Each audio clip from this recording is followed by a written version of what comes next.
Tesalonicenses capítulo 5, versículo 23. Estamos nosotros estudiando la tercera parte de este gran estudio. Esta tercera parte tiene como nombre el alma. Las lecciones que la conforman son 5. La primera lección se llamó, porque ya la vimos, cómo ser libres del pecado y de la vida del alma. La lección número 2 se llamó la experiencia del creyente anímico. Y la lección número 3 se llamó los peligros de la vida del alma. Los peligros, eso fue lo último que vimos nosotros. Y hoy nos corresponde el punto número 4, y ese punto número 4 se llama, regáleme el nombre ahí en el chat, por favor, si es tan amable. Con eso comprobamos si estoy lo suficientemente ubicado o no. Muchas gracias.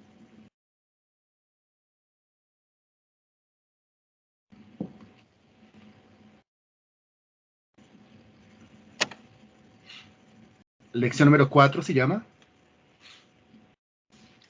Así es, muy bien. La lección número 4 se llama la cruz y el alma. Así se llama. La cruz y el alma. Excelente, muy bien.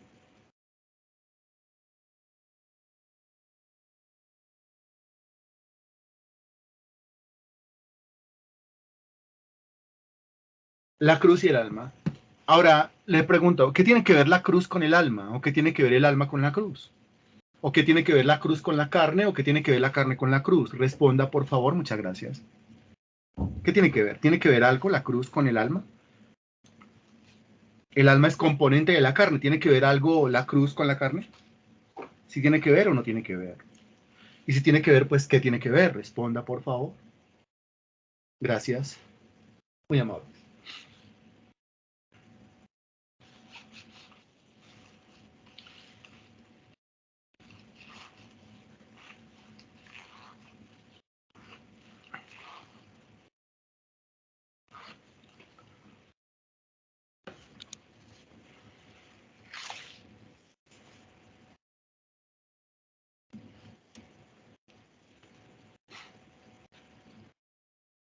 Bien, vamos a destacar esas respuestas que son bien exactas.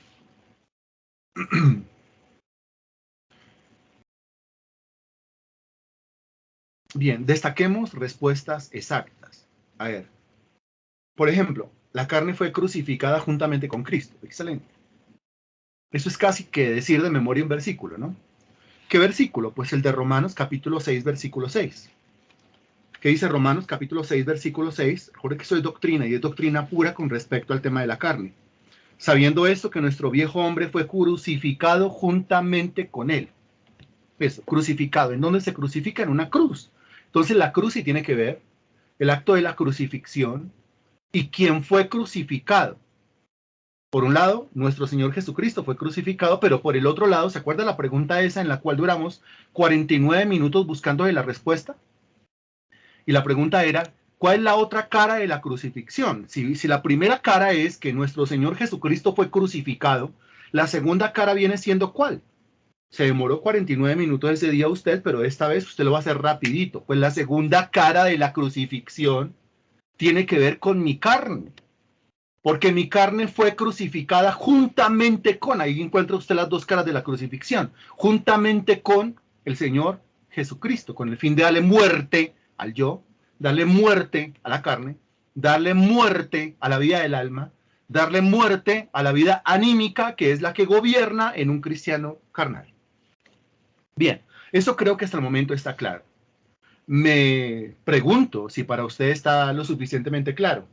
¿Está claro? ¿Ha quedado claro? Si no ha quedado claro hasta el momento, parte de la responsabilidad es mía, por supuesto, por no saber explicarlo de manera adecuada. Pero también la otra parte de responsabilidad suya por no prestar la suficiente atención. O si no está entendiendo bien, pues debería levantar la mano, aún estando en lo virtual y decir, venga, no le estoy entendiendo nada, explíquemelo otra vez, explíquemelo de otra manera, porque estoy nulo en cuanto a ese conocimiento. Pero está claro, ¿cierto? Las dos caras. Entonces, mire, la cruz tiene que ver con Cristo. Y ahí es toda una doctrina que se desarrolla, pero también la cruz tiene que ver con mi carne. Y ahí también es toda una doctrina que se desarrolla. Según la Sagrada Escritura, ¿en dónde está la carne del creyente? Esta es una pregunta que le formulo de otra manera, haciendo uso de otras palabras. Pero según la Sagrada Escritura, ¿en dónde está la carne del creyente? ¿En dónde?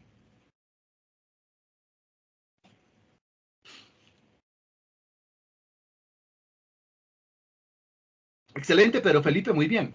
Pues ¿en dónde está la carne del creyente? La carne del creyente está en la cruz y está crucificada, punto. Ahí está la carne del creyente. La carne del creyente no anda libre, la carne del creyente no anda suelta. Entonces, ¿por qué parece que en algunos la carne del creyente estuviese viva y estuviese suelta? Ah, por falta de un ingrediente que es una palabrita de 2 letras. ¿Cuál? Por falta de un ingrediente que es una palabrita de 2 letras. Ahí la tiene, fe. Fe. Porque estamos hablando aquí de la experiencia lastimosa del cristiano carnal.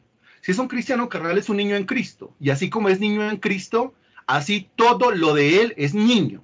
Todo lo de él es inmaduro, incluyendo su propia fe. Estamos hablando de una fe niña, estamos hablando de una fe infantil, estamos hablando de una fe inmadura.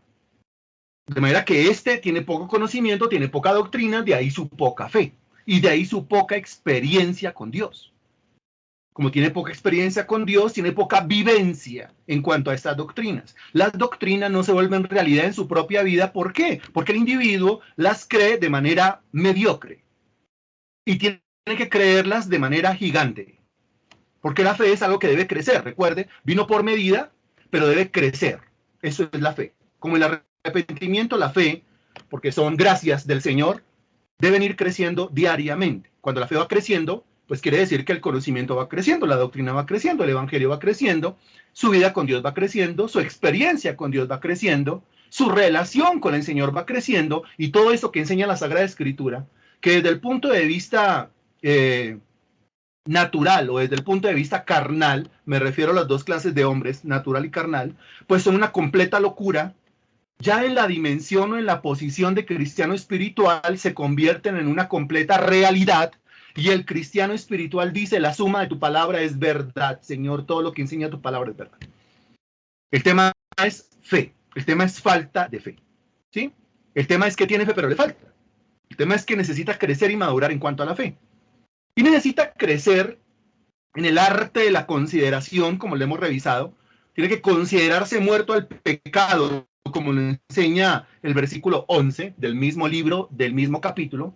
Y después tiene que consagrarse, como lo enseña el versículo 13 del mismo libro, del mismo capítulo. Pero estas son verdades que ya hemos examinado y hemos repasado y hemos repetido de adelante para atrás y de atrás para adelante. Los versículos más importantes que nosotros hasta el momento hemos revisado son Romanos capítulo 6, versículo 6, Romanos capítulo 6, versículo 11 y Romanos capítulo 6, versículo 13. Romanos 6:6, en donde se enseña la gran verdad que nuestra carne está juntamente crucificada con Cristo. Romanos 6:11, donde se nos manda a considerar, y Romanos 6:13, donde se nos manda a consagrarnos a Dios. Ese es el camino o la vía que conduce a la muerte de la carne, la muerte del yo, la muerte de la vida del alma, la muerte de la vida anímica a una vida gloriosa en el espíritu. Esa es la senda, desde la vida de la carne o la vida en la carne a la vida en el espíritu. O ese es el caminito que marca la diferencia entre el cristiano carnal y el cristiano espiritual. Entonces, a la pregunta, ¿qué tiene que ver la cruz con el alma? La respuesta es, pues tiene que ver todo. ¿Qué le corresponde a la carne? La cruz. ¿Qué le corresponde al alma? La cruz. ¿Cuál es el lugar del alma? La cruz. ¿Qué debe estar en la cruz? El alma. La carne. El yo. Mi ánimo. Mi voluntad. Mi capricho. Mi orgullo. Mi altivez. Mi testarudez. Mi rebeldía. Todo eso debe estar en la cruz. Está en la cruz. Pero en la práctica tenemos que considerar y consagrarnos para que la doctrina se convierta en una maravillosa realidad. Bien, según la Sagrada Escritura, renunciar a la vida anímica, recuerde cuando hablamos de la vida anímica, los que estuvieron en las últimas lecciones, porque no falta el perdido, si usted estuvo en las últimas lecciones, usted aprendió que cuando hablamos de la vida anímica es lo mismo que si habláramos de la vida del alma o de la vida de la carne o de la vida del yo. Es exactamente lo mismo. ¿Por qué? Porque el que vive en el alma depende de su ánimo, de su estado de ánimo para hacer las cosas. Sobre todo depende de su estado de ánimo para hacer las cosas de Dios. Por eso es un carnal. Y el carnal es intermitente. El carnal hoy está emocionado y mañana ya no está emocionado, porque depende de su emoción. Hoy hace las cosas, mañana no hace las cosas porque depende de su emoción. Depende de qué tan animado está. ¿Oró? No. ¿Por qué? No quería. ¿Cómo así que no quería? ¿En dónde en la Sagrada Escritura se nos dice que tenemos que orar cuando querramos? Ahí dice que tenemos que orar, punto. Si quiere o no quiere es una cosa completamente diferente y completamente ajena al hecho de que usted y yo tenemos que orar. Lo mismo pasa con cualquier otra cosa que venga a atormentar al alma, con cualquier otra cosa que venga a atormentar a la carne. La oración es una cosa que atormenta a la carne. ¿Por qué? Porque en la oración usted está dependiendo de Dios y a la carne no le gusta eso. A la carne no le gusta depender de Dios. La carne es autosuficiente. Por eso tanto problema que uno tiene con la oración. ¿Tiene problemas con el tema de la oración? Si usted responde sí, responde no. De ahí podemos sacar algunas conclusiones. Pero primero, ¿tiene problemas con el tema de la oración? ¿Sí o no? ¿Tiene problemas con el tema del ayunar? ¿Sí o no? ¿Tiene problemas con el tema del servicio a Dios? ¿Sí o no? ¿Tiene problemas con el tema de acercarse a Dios, de buscar de Dios, de la relación con Dios, de la comunión con Dios? ¿Tiene problemas o no tiene problemas? ¿Qué me dice usted?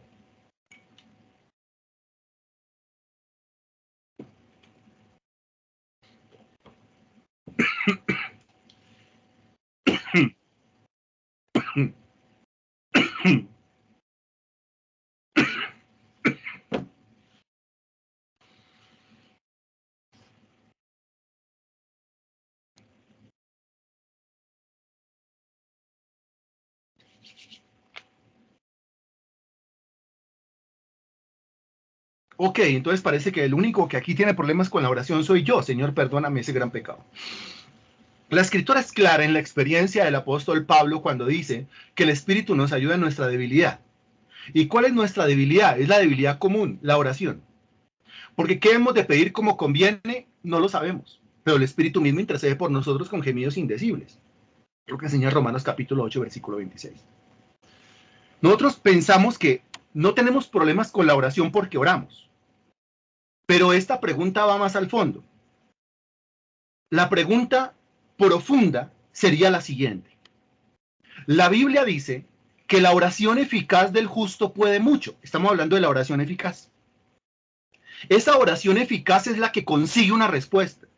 La oración eficaz es la que consigue un resultado. La oración eficaz es la que consigue que Dios mueva su mano y obre un milagro, abra puertas y dé respuestas. Pregunta nuevamente, ¿cuántos tienen problemas con la oración eficaz?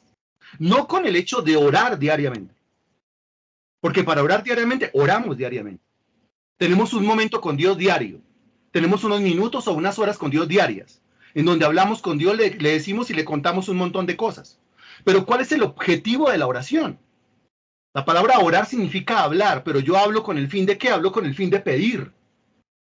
La oración eficaz, no cualquier oración, sino la oración eficaz puede mucho. Es una oración en la cual usted pide y recibe. Es una oración en la cual usted solicita que se abra y se abre. Es una oración en la cual usted solicita que Dios extienda su mano y Dios extiende su mano. Es esa clase de oración la que enseña la Sagrada Escritura, porque no hay otra clase de oración enseñada en la Sagrada Escritura.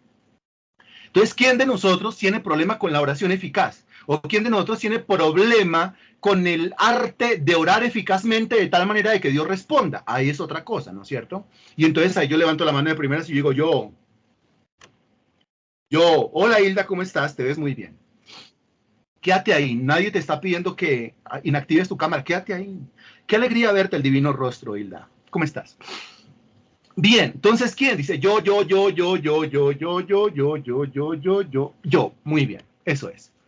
Muy bien. Ahora, ¿en dónde yace o en dónde se encuentra el mayor problema? Ahora, Hilda, te fuiste. Ay, Dios mío.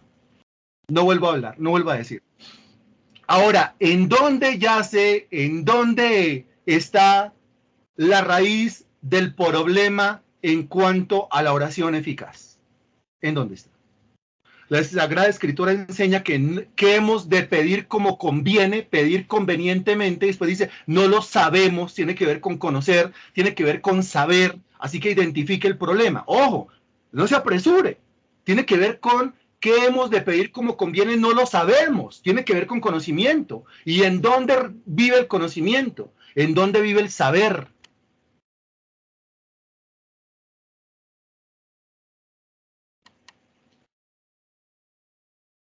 En la mente. ¿Y dónde vive la mente?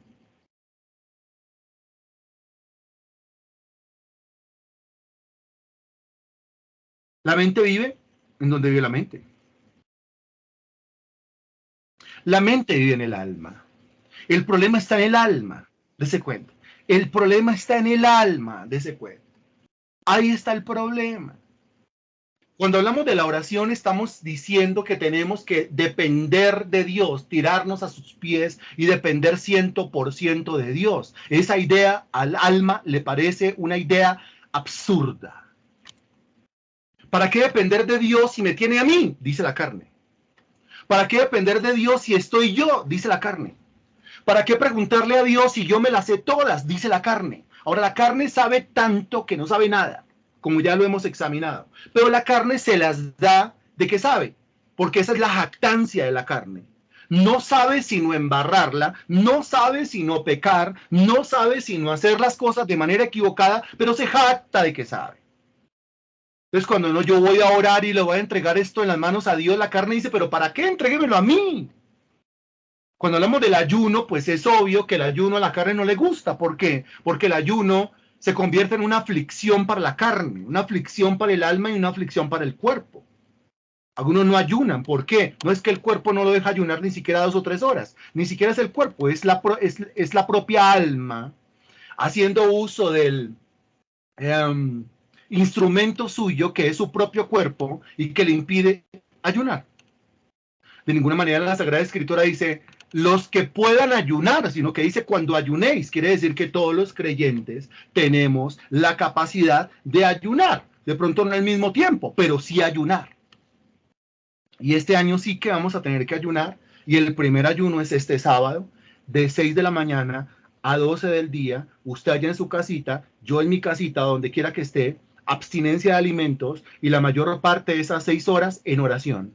¿Y por qué vamos a estar ayunando? ¿Por qué vamos a estar orando? Pues porque será por todo lo que tenemos que hacer durante este año 2023. Recuerde usted el proyecto Victoria, recuerde usted los formatos, aquí están los formaticos. Yo lógicamente estoy diligenciando los míos, son varios, son bastantes. El domingo 9:30 de la mañana hay que depositarlos en una urna y comienza toda la tarea de oración, de ayuno, de guerra espiritual, de intercesión, porque este año es el año en el nombre del Señor Jesucristo. Pero lógicamente cuando nosotros nos metemos en esa serie de propósitos espirituales, ojo lo que estoy diciendo, propósitos espirituales, usted va a encontrar algo que vive dentro de su ser que se le va a oponer con todas las fuerzas. Cuando yo le hablo de oración, la carne se va a levantar.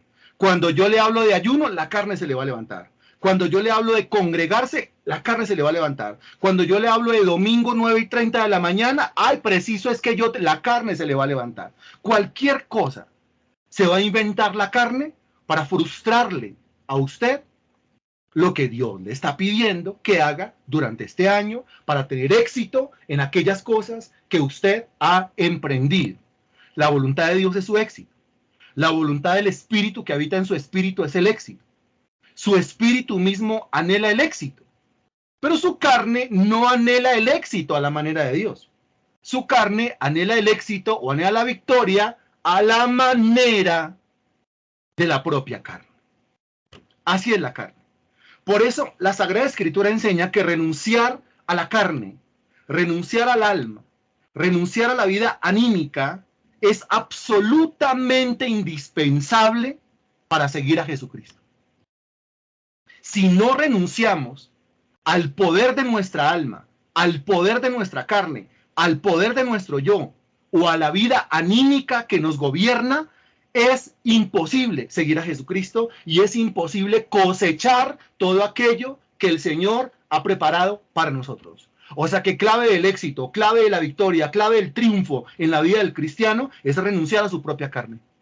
es distinguir, discernir lo que tiene que hacer con su carne, mantenerla en la cruz donde el Señor Jesucristo la puso. Y no es que se baje de la cruz de ninguna manera, sino que se nos vende la ilusión óptica de que ya no se encuentra en la cruz, de que ya no está en la cruz, sino de que anda por ahí libre, soberana, señora, haciendo lo que le place, y eso no es cierto, según Romanos 6:6, según Romanos 6:11 y según Romanos capítulo 6, versículo 13.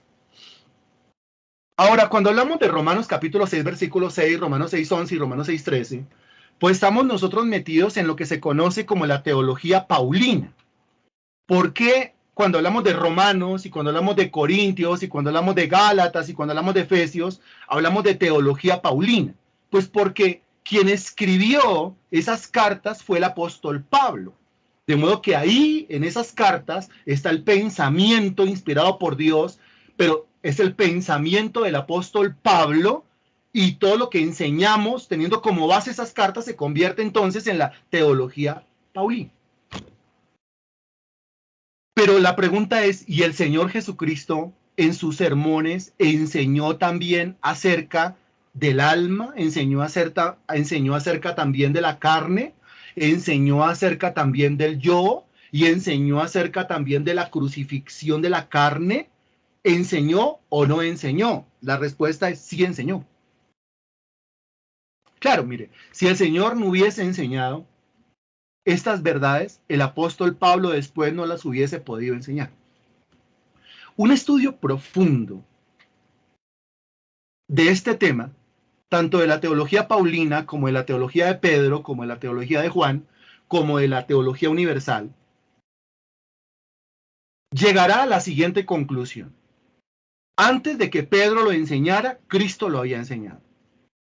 Antes de que Pablo lo enseñara, Cristo lo había enseñado. Antes de que Juan y los demás lo enseñaran, nuestro Señor Jesucristo lo había enseñado. De modo que si antes que Pedro lo enseñara, en Hechos de los Señor lo enseñó en los Evangelios. Antes de que Pablo lo enseñara en sus 13 cartas, el Señor lo enseñó en los Evangelios. ¿Cómo le parece eso? Y antes de que Juan lo enseñara o en el Evangelio o en las 3 cartas o en Apocalipsis, el Señor Jesucristo ya lo había enseñado en los Evangelios. Y antes de que cualquier otro escritor del Nuevo Testamento hubiese enseñado lo que enseñó, nuestro Señor Jesucristo ya lo había enseñado en los Evangelios. De modo que lo que hicieron ellos, Pedro, Pablo, Juan y los demás, fue tomar la enseñanza del Señor Jesucristo y desglosarla, discernirla, expandirla, profundizarla, y todo eso guiados, dirigidos por la persona del Espíritu Santo. Eso es. Pero antes de que Pablo nos saliera con que con Cristo estoy juntamente crucificado, como lo dice en Gálatas, o que nuestro viejo hombre fue juntamente crucificado con Cristo, en Romanos capítulo 6, versículo 6, pues el Señor Jesucristo ya lo había enseñado. Porque es que el maestro es Cristo. El rabino es Cristo. Y él le da cátedra a un Pedro, le da cátedra a un Pablo, le da cátedra a un Juan y le da cátedra al que se le pare al frente. El maestro es el Señor Jesucristo. Ahora, ¿dónde lo enseñó el Señor Jesucristo? En varias partes, imagínense.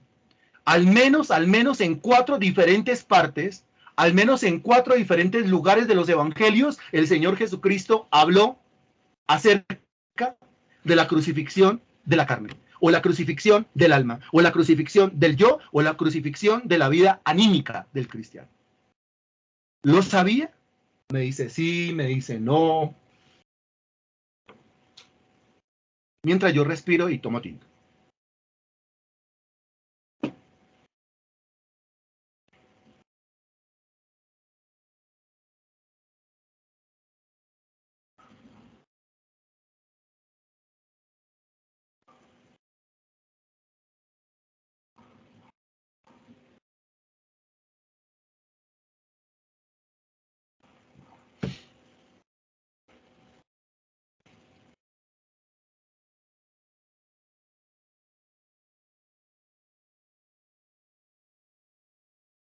Bien, bien. Entonces a continuación pasamos a revisar los 4 diferentes lugares o los 4 diferentes momentos en los que nuestro Señor Jesucristo habló de la relación existente entre la cruz y el alma, la cruz y la carne, la cruz y el yo, la cruz y nuestra vida misma. Si el Señor Jesucristo está hablando, está diciendo que nuestra vida tiene que ir a la cruz, usted discierne inmediatamente, de entrada discierne, que el Señor se está refiriendo a la carne. ¿Por qué? Porque es la carne la que tiene que estar crucificada. Primer lugar, Mateo capítulo 10, a partir del versículo 38. Mateo capítulo 10, a partir del versículo 38.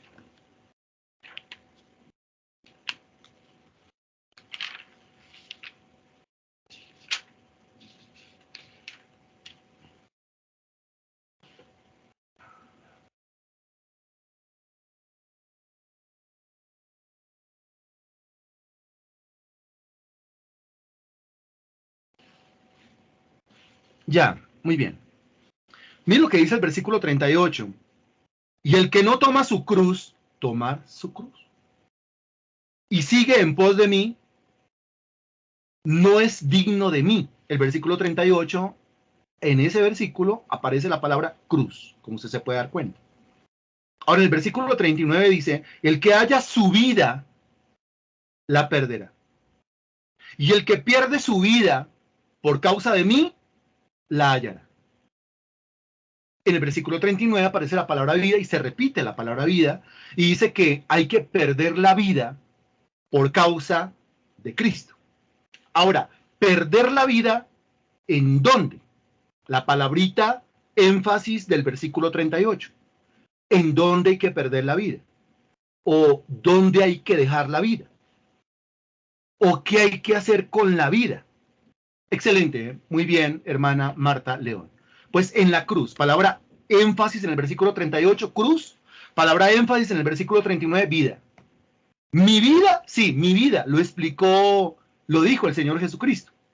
¿De qué manera lo explica Pablo? Pues mi vida se refiere a mi carne, mi yo, mi alma o mi vida anímica. Eso es lo que hay que llevar a la cruz. Eso es lo que hay que perder.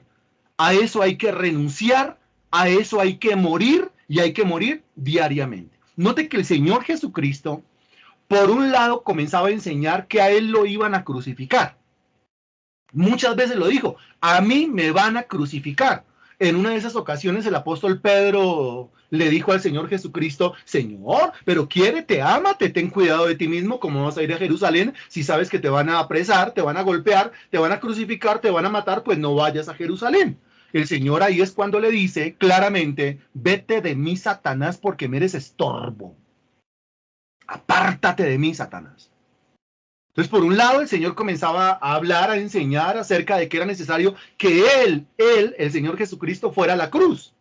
Pero por el otro lado, y mucho antes de eso, el Señor Jesucristo le enseñaba a sus discípulos la necesidad de que ellos mismos, esos discípulos, fueran a la cruz, de que su vida fuera crucificada, de que su carne o su viejo hombre fuese crucificado juntamente con Él, en palabras del apóstol Pablo en Romanos capítulo 6, versículos.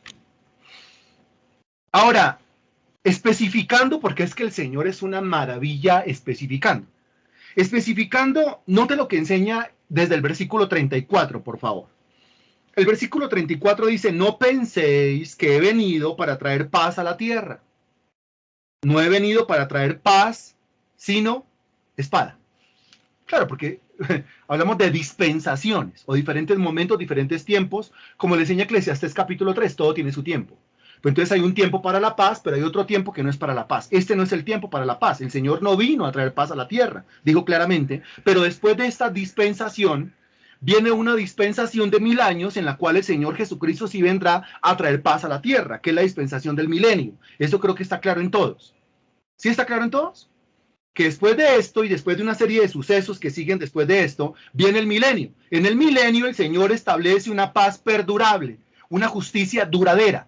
Esa es la dispensación del milenio. Ahí el Señor dirá, he venido a la tierra a traer paz. Pero todavía no estamos en el milenio, y como todavía no estamos en el milenio, pues entonces el Señor dice, no penséis que he venido para traer paz a la tierra. Yo no he venido para traer paz a la tierra, yo he venido a traer espada. Espada, sí, espada. ¿Qué se hace con una espada? Se pelea, se lucha, se guerrea, se batalla. Estamos en tiempos de eso, de pelea, de guerra, de lucha y de batalla. Si el cristiano lo entendiera, se armaría hasta los dientes con la espada del Espíritu, que es la palabra de Dios, se armaría hasta los dientes, porque las armas de nuestra milicia no son carnales, sino poderosas en Dios para la destrucción de fortalezas, derribando argumentos y toda altivez que se levanta en contra del conocimiento de Dios y llevando cautivo todo pensamiento a la obediencia a Cristo.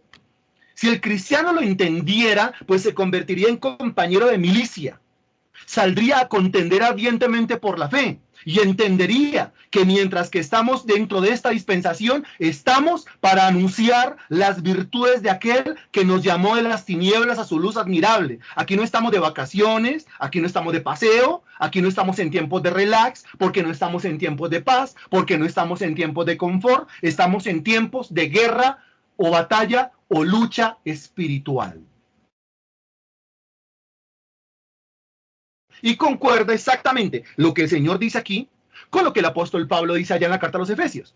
Porque no tenemos lucha contra sangre y carne, sino contra principados, potestades, gobernadores, huestes espirituales de maldad en las regiones celestes. Dese cuenta que antes de que Pablo le enseñara, el Señor Jesucristo ya lo había dicho. Qué gran maestro nuestro Señor Jesucristo.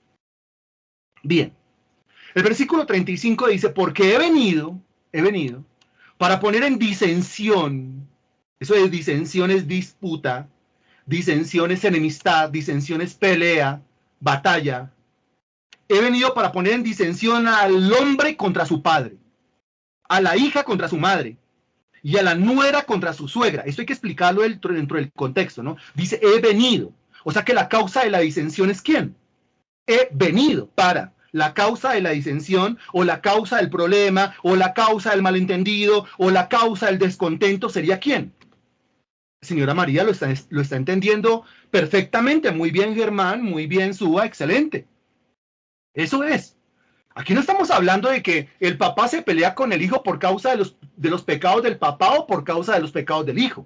Aquí no está diciendo que la hija está contra la mamá por causa de los pecados de la hija o por causa de los pecados de la mamá. No, la causa del descontento, la causa del inconformismo, la causa de la pelea es Cristo. ¿Por qué? Pues porque el hombre se convirtió y el papá no. O el papá se convirtió y el hijo no. O la hija se convirtió pero la mamá no. O la mamá cree en Cristo pero la hija no. Y sigue diciendo a la hija contra su madre y a la nuera contra su suegra. La nuera se convirtió pero la suegra no. La suegra se convirtió pero la nuera no. Mire la razón del descontento. ¿Cuál es? Cristo. Versículo 36. Y los enemigos del hombre serán los de su casa. Los enemigos del hombre serán los de su propia casa, en donde se convierte como en un pecado imperdonable el hecho de que usted se haya convertido a Jesucristo. Se convierte en un pecado imperdonable el hecho de que usted esté buscando con ahínco la presencia de Dios.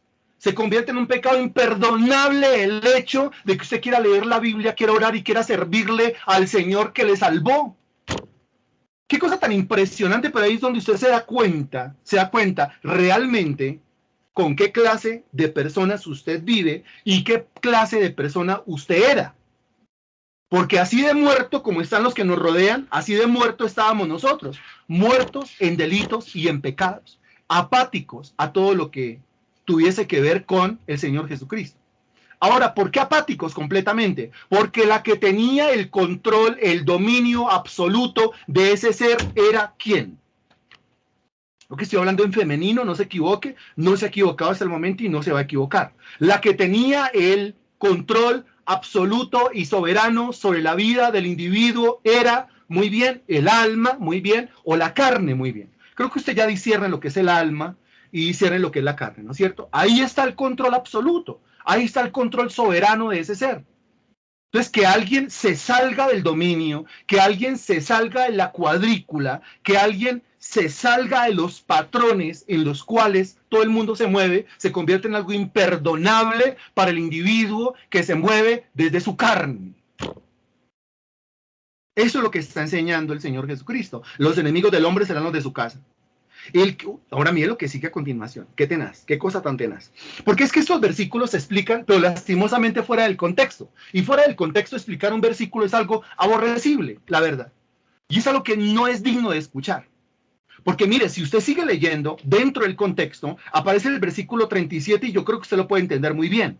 El que ama a padre o madre más que a mí, no es digno de mí. Pregunta, ¿en qué situación usted no puede de ninguna manera amar a padre o a madre más que a Cristo? O que venimos del contexto del versículo 34.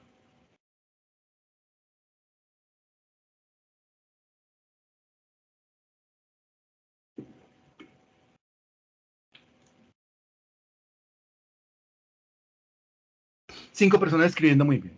Voy aclarando el planteamiento de la pregunta. Llega un momento donde usted tiene que, o queda usted como en un punto medio, mirando hacia un lado y mirando hacia el otro. Y el Señor le advierte, ojo, que el que ame a padre o a madre más que a mí, ahí usted note que está en un punto medio, note quién está en el punto A, note quién está en el punto B, y note que la persona queda como en un dilema, y es un dilema que tiene que solucionar rápidamente tomando una decisión.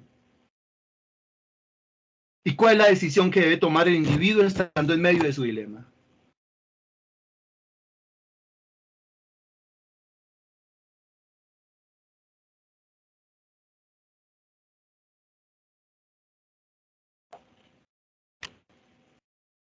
Entonces leo, cuando los prefiero por encima de Cristo, cuando es por Cristo la discusión, cuando están en contra de Cristo sus estatutos, muy bien.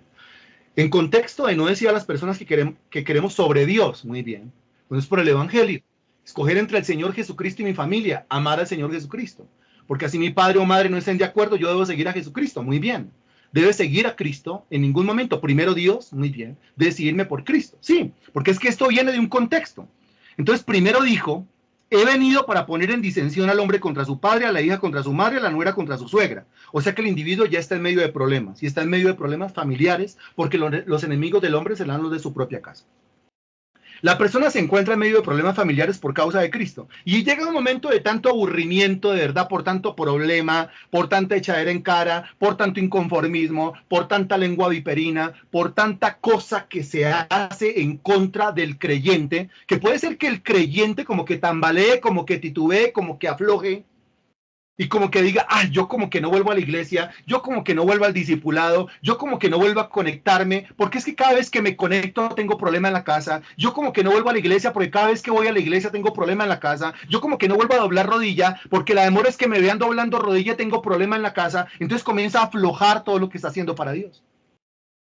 Si ha comenzado a aflojar todo lo que está haciendo para Dios, quiere decir que está escogiendo o ha decidido a su mamá, a su papá, a su hijo, a su hija, a su esposo, a su esposa, por encima del mismo Señor Jesucristo.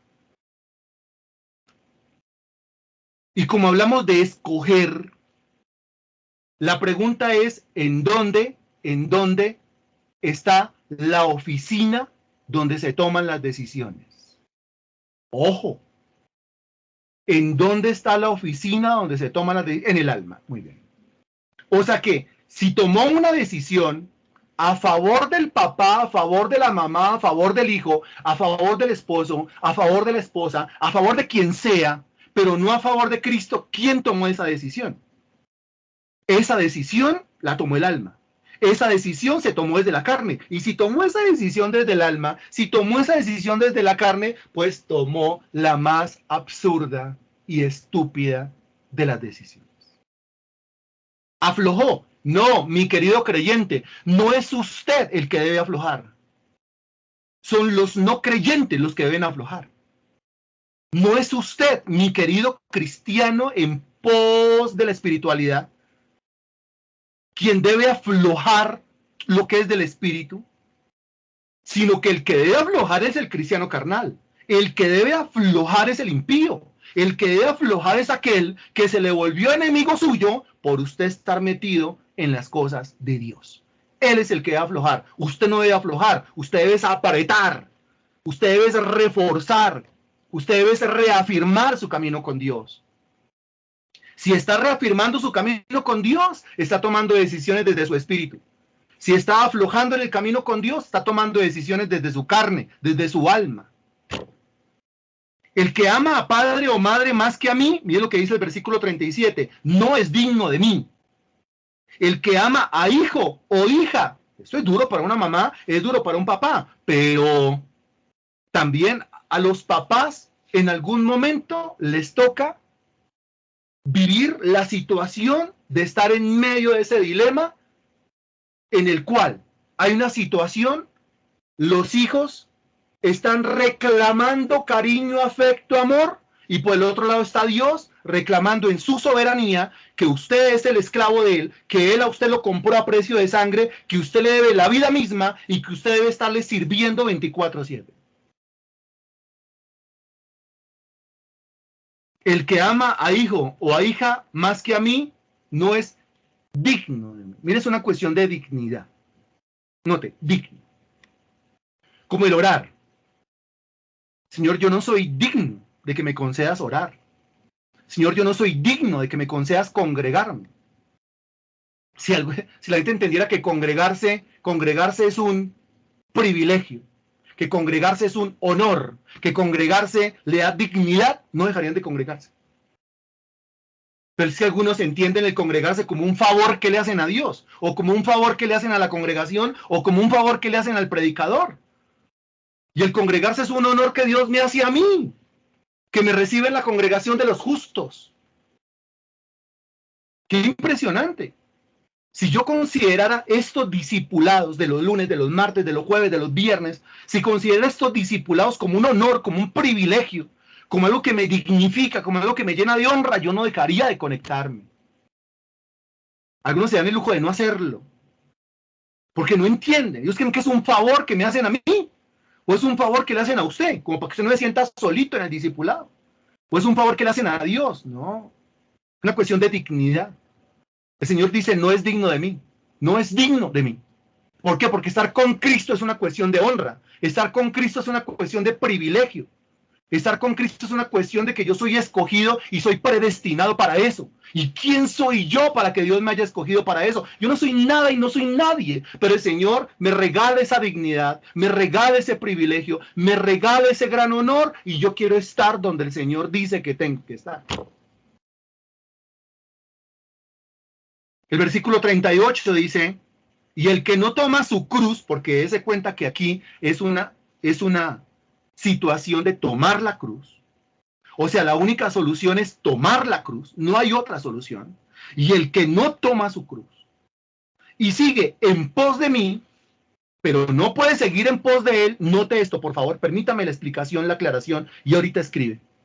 No puede seguir en pos de él si primero no ha tomado su cruz. No puede seguir en pos de él si primero no ha tomado su cruz. Es decir, primero toma su cruz, segundo sigue en pos de él. O sea que la primera obra que tiene que ocurrir es la obra de la crucifixión.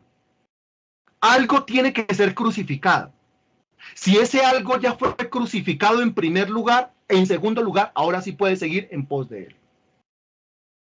Lo cual quiere decir que lo que me impide caminar en pos de él, lo que me impide seguir en pos de Jesucristo es que no he tomado la cruz y que esa parte de mi ser no está en esa cruz. Desde el punto de vista de la fe, desde el punto de vista de la consideración y desde el punto de vista de la consagración. En otras palabras, cuando el Señor dice, primero, tome su cruz, lo que le está pidiendo a usted que haga es que, ojo, no se vaya a equivocar con la respuesta. Cuando el Señor le dice a usted, tome su cruz, tome su cruz. ¿Dónde está la cruz? Tome la cruz. Lo que le está pidiendo el Señor a usted es que haga qué. Desde el punto de vista teológico. Ahí está el error en la respuesta precisamente. Y conste que le dije no se vaya a equivocar en la respuesta.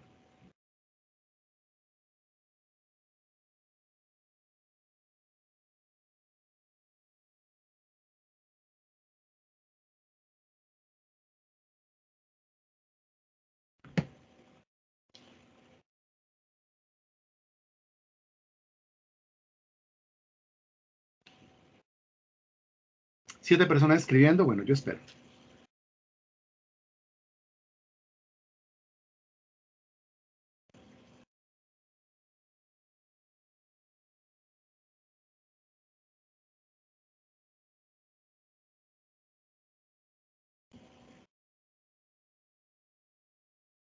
Cuatro personas escribiendo. Muy bien. Porque es que si usted contestó que lo que el Señor le está pidiendo es que crucifique su carne, usted está teológicamente, pero desviado completamente.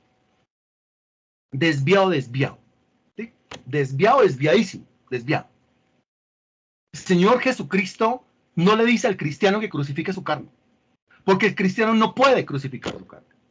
El apóstol Pablo no le pide al cristiano que crucifique su carne, porque el cristiano no puede crucificar su carne. El cristiano no tiene la habilidad, no tiene la capacidad, no tiene el don, no tiene el talento, no tiene nada de lo que se necesita para crucificar la carne. Es más, excelente respuesta. Cristo ya lo hizo. ¿Cómo Cristo le va a mandar a usted que crucifique algo que ya está crucificado según Romanos 6:6? ¿Cómo Pablo le va a mandar a usted que haga algo que ya se hizo? Será como una contradicción determinada. Al fin, ¿qué? ¿Lo hizo Cristo o lo hago yo? Si lo hizo Cristo, magnífico. Si me toca hacerlo a mí, lamentable, porque ¿cuándo lo voy a hacer? Entonces, ¿qué es lo que tengo que hacer? ¿Qué es lo que el Señor me está pidiendo a mí cuando me dice tome su cruz?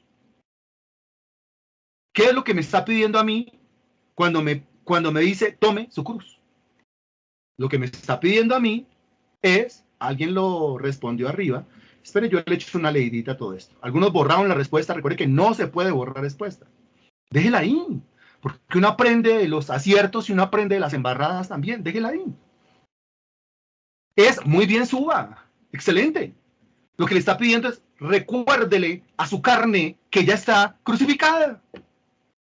No que crucifique su carne. Si usted todavía está en la tarea de crucificar su carne, mejor dicho, si usted está en la tarea de crucificar su carne, quiere decir que su carne le pegó una embolatada y lo tiene más perdido que Adán el día de la mamá, dicen por ahí, ¿no? Te autocorregiste, pero pues de eso se trata la vida, ¿no? De autocorregirse, muy bien, de caer en cuenta y de no seguir tropezando con la misma piedra. Y eso es un tropezón con la misma piedra, porque ¿cuántas veces no se ha tropezado con la misma piedra? Otra vez, cuando Cristo le dice al creyente, tome su cruz, no le está diciendo crucifique su carne. Cuando Cristo le dice al creyente, tome su cruz, lo que le está pidiendo es recuérdele a su carne que ya está crucificada. Considérese a sí mismo muerto al pecado, Romanos 6:11. Y consagre sus miembros como instrumentos de justicia, Romanos 6:3. Eso es. ¿Está claro?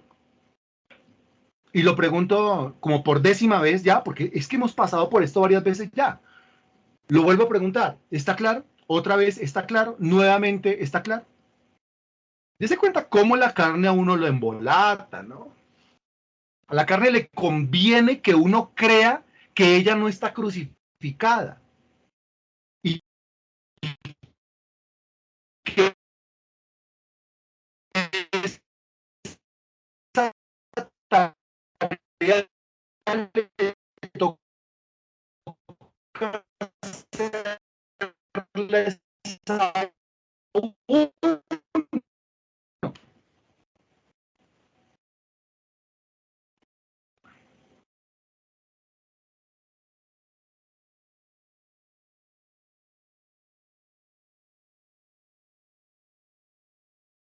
Y ahora, ¿me está escuchando bien o todavía no? Ahí no. Ahí ya, mejor. Ya, ya se escucha mejor. Muy bien. Ok, listo. Mira, lo que le estaba diciendo era que ahí se demuestra cómo la carne a uno lo embolata, lo confunde. Porque a la carne le conviene que usted crea que ella no está crucificada. A la carne le conviene que usted crea que ella está libre y en control de su vida. Y que a usted le toca la ardua tarea de crucificarla. Tarea que humanamente hablando no se puede hacer.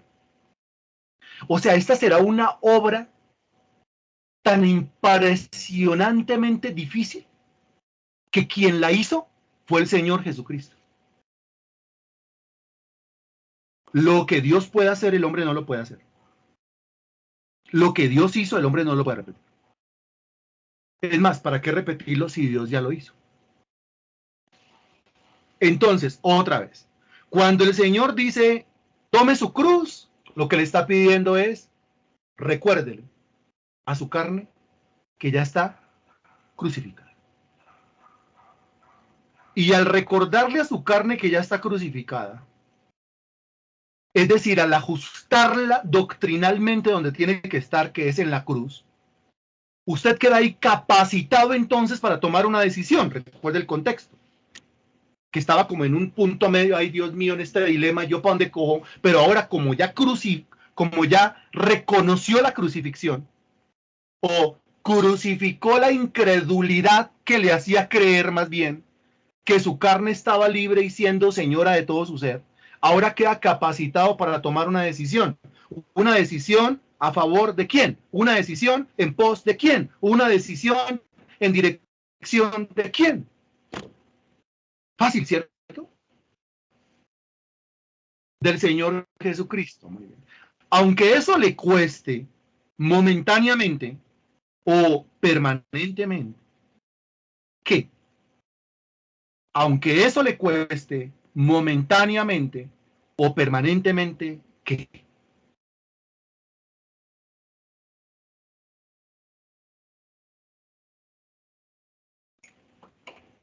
Pero le cuesta ¿qué? Según el versículo 37 y 38, hasta donde vamos. Aunque eso le cueste muy bien, hasta donde vamos, aunque eso le cueste dejar al papá, dejar al mamá, a la mamá, aunque eso le cueste los hijos, aunque le cueste las hijas, aunque le cueste el marido, aunque le cueste la esposa, aunque le cueste el trabajo, aunque le cueste la tierra, aunque le cueste lo que le cueste. Ahora, pero esto puede ir más allá, más profundo.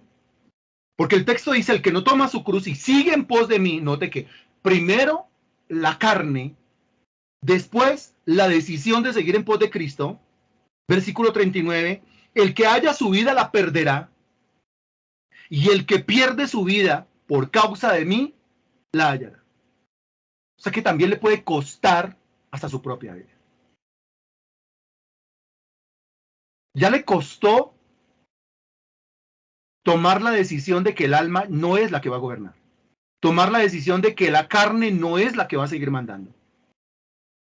Por tomar esa decisión y por darle el control, el señorío de su vida a Jesucristo, se echó a todo el mundo de enemigo, temporal o permanentemente. Y puede ser que en medio de esas enemistades hasta atenten en contra de usted. Y le pueda costar hasta la vida misma.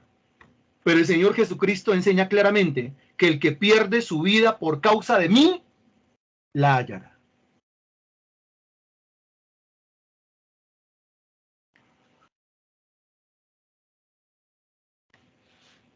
Algo parecido usted encuentra en Lucas capítulo 14, estamos todavía en el primer punto, ¿no? Algo parecido se encuentra en Lucas capítulo 14, versículos 26 y 27. 14, 26 y 27. Estamos en el primer punto todavía, ¿no? Solo que este versículo es referencia al primero. Lucas 14, 26 y 27 dice, si alguno viene a mí, aquí no viene, hay una persona interesada en venir a Cristo, y no aborrece a la misma terminología. Si quiere venir en pos de Cristo, primero tiene que aborrecer a, o sea, tiene que dejar a. No puede usted estar velando por los intereses de su Señor, mientras que al mismo tiempo vela por los intereses de los impíos o de los carnales. Lo que pasa es que aquí se especifica a qué clase de impíos o carnales se refiere. Puede ser el impío del papá, o la impía de la mamá, o la impía de la mujer, o los impíos de los hijos, o los impíos de los hermanos, o los impíos de las hermanas. Es que los unos van para un lado y Cristo va para el otro. ¿Qué hago yo? Me toca tomar la decisión, pero no puedo tomar la decisión mientras que primero mi carne no haya sido ajustada teológicamente a la cruz. Si alguno viene a mí, no borres a su padre, a su madre, también dice a su mujer, sobreentiende también el marido, ¿no? E hijos y hermanos y hermanas, y aún también su propia vida, no puede ser mi discípulo. No puede ser mi discípulo. O sea que el discípulo es un individuo que ha entendido que su carne está juntamente crucificada con Cristo. El discípulo es un individuo que ha considerado su propia vida como muerta al pecado. Y el discípulo es un individuo que se consagra para el Señor, para el servicio a Jesucristo. Versículo 27. Y el que no lleva su cruz, note que el Señor habló de la cruz, y no en relación con él, sino en relación con los discípulos. El que no lleva su cruz y viene en pos de mí, note, primero la cruz y después venir. No puede venir sin que primero haya pasado por la cruz. Y el que no lleva su cruz y viene en pos de mí, no puede ser mi discípulo. El contexto anterior dijo, no es digno de mí. Y este contexto dice, no puede ser mi discípulo. O sea que ser discípulo de Cristo es un gran honor, claro, es lo que le da a uno dignidad. Más que ser un creyente, más que ser un feligrés, es el convertirse en un discípulo. Recuerde que a los discípulos se les llamó por primera vez cristianos en Antioquía. A los discípulos, no a los feligreses. A los discípulos, no a los simples creyentes. A los discípulos, no a los simples asistentes a los cultos, sino a los discípulos, aquellos que toman decisiones radicales en dirección a Jesucristo. Y aquellos que son capaces de despreciar hasta su propia vida o su propia familia cuando ellos se oponen a que usted busque a aquel que lo salvó a precio de sangre. Es que para un cristiano espiritual, para uno que es discípulo, pues ahí no hay nada que pensar. Ahí no hay nada que decidir. ¿Qué quiere que piense? ¿Qué quiere que decida? No, la decisión está tomada de antemano. Todo lo que me ponga a escoger entre Cristo y ese algo, a ese algo le bajo la cabeza, independientemente que sea ese algo. Está en juego mi dignidad. Está en juego el honor y el privilegio que Dios me da. Está en juego el ser discípulo. Está en juego el galardón, la corona. Está en juego la recompensa. Está en juego el hallar mi vida y la encuentro es siguiendo en pos del Señor Jesucristo. Bueno, este fue el primer momento en el cual el Señor habló acerca de la cruz y la relación entre la cruz y mi propia vida. ¿Cómo le parece este primer momento?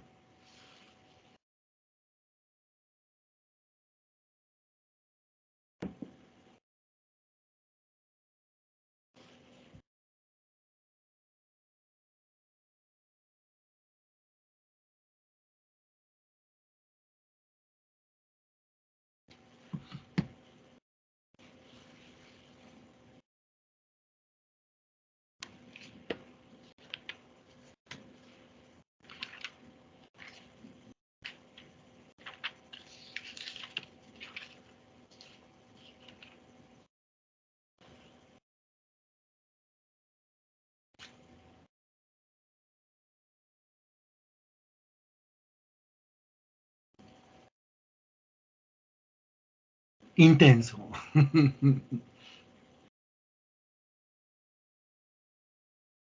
Intenso. Muy claro, muy bien específico, claro, muy bien, intenso, muy claro, intenso. Muy claro y duro.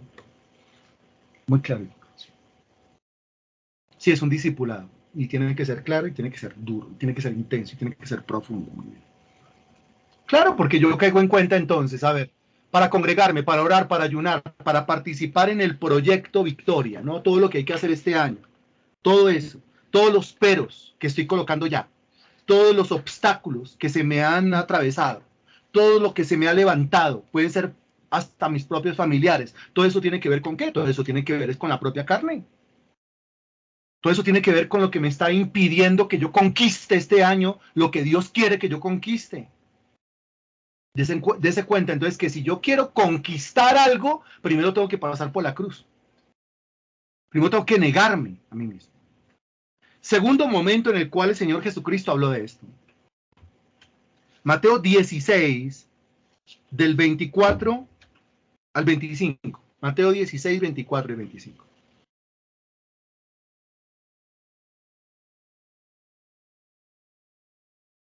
Me avisa, por favor, gracias.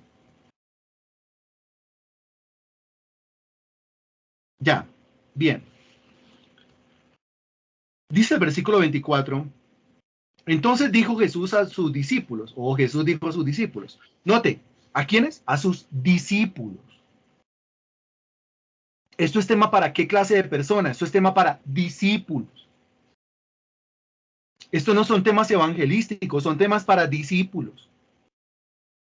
Estos no son temas para gente que no conozca, son temas para gente que ya conoce y que necesita crecer, que necesita madurar, que necesita avanzar, conquistar, triunfar, lo que es la vida en el Espíritu.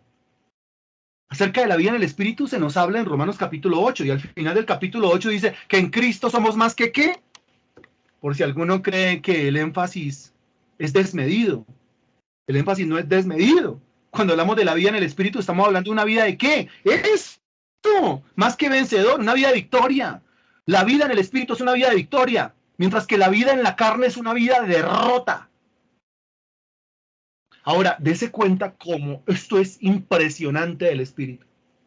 Cómo comenzamos nosotros a hablar los lunes acerca de cómo tener éxito en proyectos materiales, los martes, cómo tener éxito en proyectos espirituales, los jueves, antropología, cualquiera. ¿Qué tiene que ver? Tiene que ver todo. Porque si usted no sale de la carne y no entra al espíritu, usted no va a poder experimentar eso de ser más que vencedor en Cristo Jesús. La vida en el espíritu es una vida de victoria.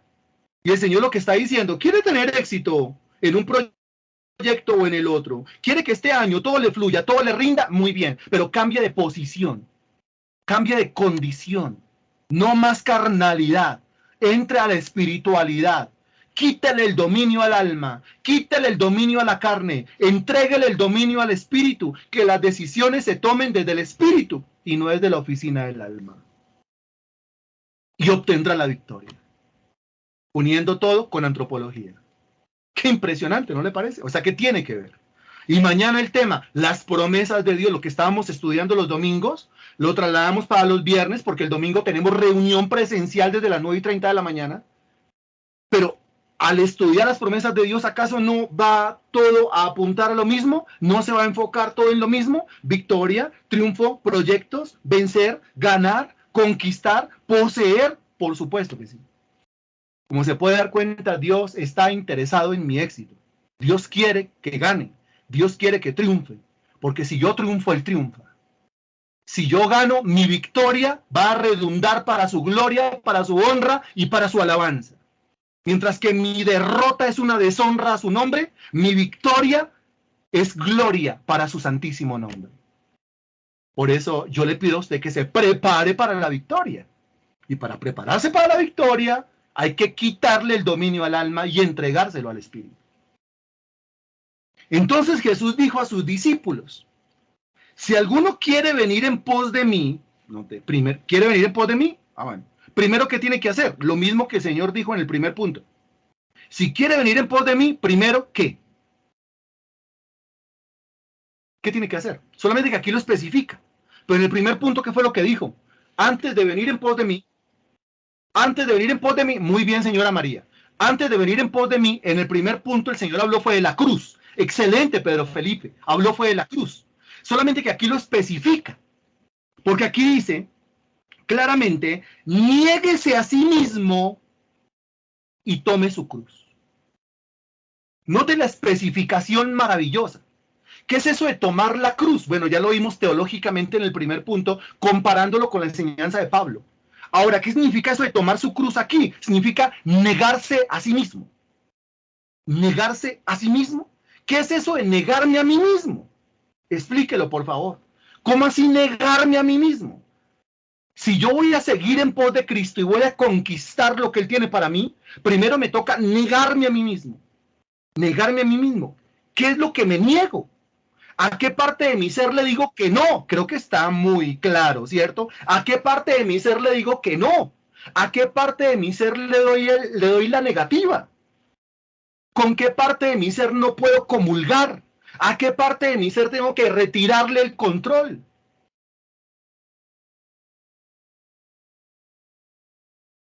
Ahí la tiene clarísima. Ahí la tiene clarísima usted muy bien. Ahí la tiene clarísima. Niéguese a sí mismo es niéguese a su alma, niéguese a su carne, niéguese a su yo, niéguese a su voluntad, niéguese a su estado anímico, niéguese a todo lo que tenga que ver con su carne, es decir, con su alma y con su cuerpo, inclinado hacia el mal. Niéguese. Si quiere venir en pos de mí, primero niéguese a sí mismo, tome su cruz y ahí sí, sígame.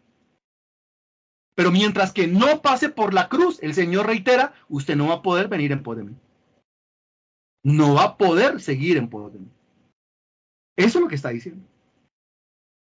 Versículo 25, especificación.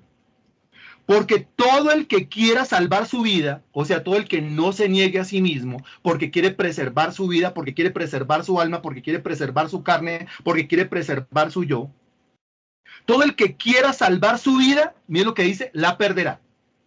La perderá. Porque si usted no se niega a su carne, quiere decir que le está haciendo caso a su carne. ¿No es cierto? Si usted no se niega a su carne, quiere decir que le está haciendo caso a su carne. Si le está haciendo caso a su carne, ¿para dónde lo va a conducir su carne? Si usted no se niega a su propia alma, quiere decir que le está haciendo caso a su alma. Si le está haciendo caso a su alma, ¿para dónde lo va a conducir su propia alma? Si usted no se niega a su propio estado de ánimo, quiere decir que usted está dominado por su propio estado de ánimo. Y si usted está siendo dirigido por su propio estado de ánimo, ¿a dónde lo va a llevar su propio estado de ánimo? Allá, muy bien. ¿A dónde? ¿A dónde? ¿A dónde? Ah, exacto. No. No. O sea, en modo teológico, ¿no es cierto? Todo lo que es de la carne produce ¿qué? No se vaya por la arandela. Dígalo de frente. Todo lo que es de la carne produce ¿qué? Ahí está, muerte. Ahora usted dirá, sí, pero que es el pecado y que, pero es que pecado ya es solamente el hecho de hacerle caso a la carne. El solo hecho de hacerle caso a la carne, el solo hecho de hacerle caso al alma, el solo hecho de hacerle caso al yo, el solo hecho de dejarse gobernar por el estado de ánimo, ya es pecado. Entonces, muy bien los que responden, la perdición. Muy bien los que responden, pues la muerte misma. Por eso el Señor Jesucristo dijo, todo el que quiera salvar su vida, o sea, que no niega su carne, sino que le hace caso a su carne, pues la perderá, perderá su vida misma. Y todo el que pierda su vida, ¿y cómo pierdo mi vida? Pues yendo a la cruz, o sea, ¿cómo así? Pues negándome a mí mismo, o sea, ¿cómo así? Pues negando mi carne, negando mi alma, negando mi yo, negándome a vivir una vida desde mi propio estado de ánimo. El que pierda su vida por causa de mí, la hallará. La hallará.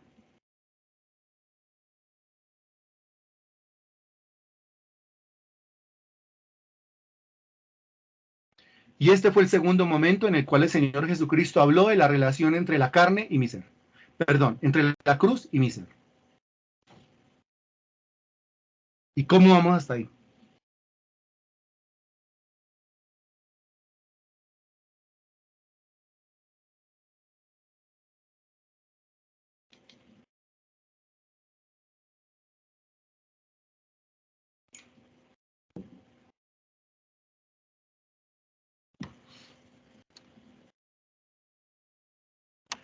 Bien, excelente. Ahora, el Señor Jesucristo dijo estas palabras en el contexto de lo que venía enseñando desde el versículo 21. ¿Y qué venía enseñando en el versículo 21? Desde entonces comenzó Jesús a declarar a sus discípulos que le era necesario ir a Jerusalén y padecer mucho de los ancianos, de los principales sacerdotes, de los escribas, y ser muerto y resucitar al tercer día. O sea, Cristo comenzó a enseñar o a predecir su propia crucifixión. ¿Cuál es la reacción de Pedro cuando Cristo habla de crucificar? La reacción de Pedro es la reacción del espíritu o es la reacción de la carne. Porque en el versículo 22 dice, entonces Pedro, tomando la parte, comenzó a reconvenirle diciendo, Señor, ten compasión de ti. En ninguna manera esto te acontezca. Cuando se habla de crucifixión, ¿qué parte de nuestro ser tiembla? Cuando se habla de cruz, ¿qué parte de nuestro ser tiembla? Cuando se habla de los clavos en las manos y en los pies, ¿qué parte de nuestro ser tiembla? Es atormentada. El alma, la carne. Por supuesto que sí. Entonces aquí Pedro, que habla en el versículo 22, creyendo que estaba siendo movido por el Espíritu, reconviniendo a Jesús diciéndole, pero si sabe que lo van a matar, ¿para qué va a ir? A ver, a ver, a ver. Pero lo que estaba diciendo no era desde el Espíritu, lo que estaba hablando era desde la misma carne amangualada con el mismo diablo. Porque el versículo 23 dice, pero él volviéndose dijo a Pedro, quítate de delante de mí, Satanás. ¿Cómo llama Pedro? Lo llama Satanás. ¿Por qué lo llama Satanás si quien estaba hablando en él o desde él era su propia carne? Pues porque la carne anda siempre amangualada en amoríos, en piquitos y abrazos con el mismo Satanás. Por eso le dice a Pedro, quítate delante de mí, Satanás. Imagínate la cara de Pedro. Me eres tropiezo porque no pones la mira en las cosas de Dios, sino en las cosas de los hombres. Lo cual quiere decir que el espíritu siempre pone la mira en las cosas de Dios. Lo cual quiere decir que la carne siempre pone la mira en las cosas de los hombres. Lo cual quiere decir que el cristiano carnal siempre está enfocado es en la gente, en los hombres, en el qué dirán, en el si dijeron, no dijeron, hicieron, dejaron de hacer, vinieron o no vinieron, asistieron o se fueron. Esa es la carne. Mientras que la persona espiritual siempre está enfocada es en las cosas del espíritu, en la gloria de Dios, en el Señor, su evangelio y las cosas que pertenecen a su reino. Y este fue entonces el segundo punto. Tercer momento en el cual el Señor Jesucristo habló de la relación existente entre la cruz y nuestro ser. Lucas, capítulo 17,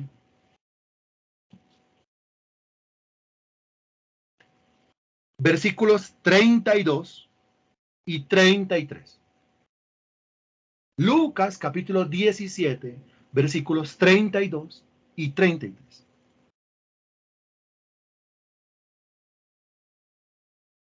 Ya, muy bien.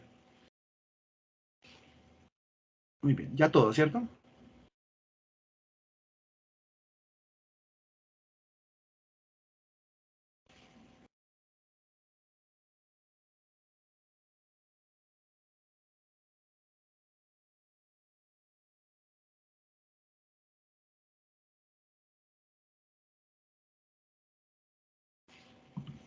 Bien.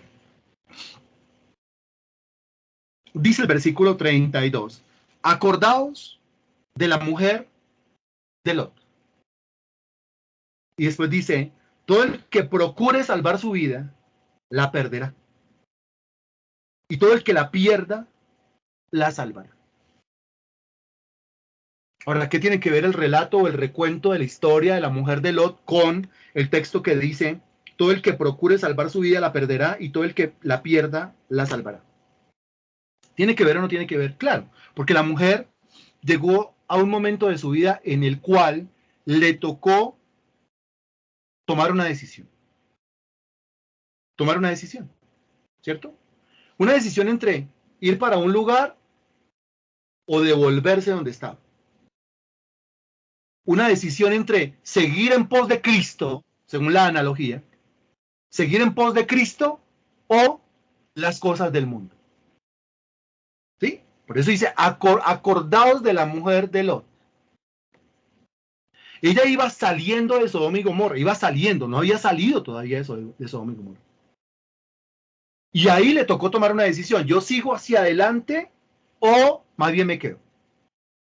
Y ella tomó la decisión de quedarse, porque es una cuestión de decisión, ¿no? Mire que estamos hablando de decisión.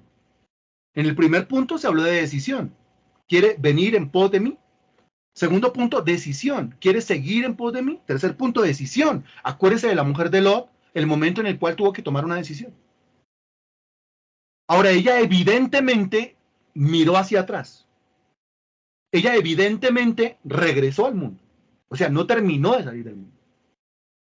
Y al no salir del mundo se evidencia que tomó una decisión. Pero la tomó ¿desde dónde? ¿Qué parte de su ser tomó la decisión? Y ese cuenta lo que ocurre cuando uno permite que esa parte del ser de uno tome la decisión. ¿A dónde a uno lo conduce? Usted lo respondió hace un ratico muy bien. La decisión la tomó el alma de la mujer de Lot, la carne de la mujer de Lot. ¿Y a dónde la condujo? A la perdición, a la destrucción. La mujer se convirtió en una estatua de sal, dice la Sagrada Escritura. O sea, la mujer fue destruida y fue condenada con la gente de Sodoma y Gomorra a la muerte. ¿Por qué? Por el medio chistecito de dejarle al alma, o por el medio chistecito de dejarle a la carne, o por el medio chistecito de dejarle al yo, o por el medio chistecito de dejarle al estado de ánimo tomar el control. Porque ella tomó su decisión con base en su estado de ánimo. ¿Por qué mira hacia atrás? Porque quiso. La mujer de Lot hacía lo que quería. ¿Por qué mira hacia atrás? Porque quería. Porque hacía lo que quería. Y ahí tiene usted la perdición, la destrucción, estatua de sal, condenada con los de Sodoma y los de Gomorra. Por eso el Señor dice, todo el que procure salvar su vida, la perderá. Porque está salvando su vida desde la perspectiva de su propia carne. Como diciendo, tanto tiempo trabajé en Sodoma y Gomorra para tener lo que tengo, ¿cómo voy a salir en este momento dejando todo, renunciando a todo lo que con tanto esfuerzo he construido?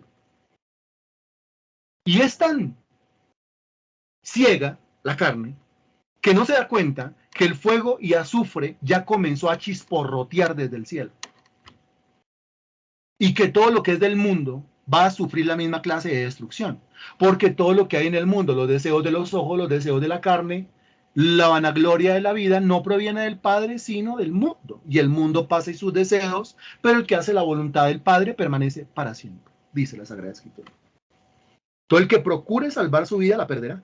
Y todo el que la pierda, o sea, el que se niegue a sí mismo, o sea, el que tome su cruz, o sea, el que se considere y el que se consagre, pues la salvará.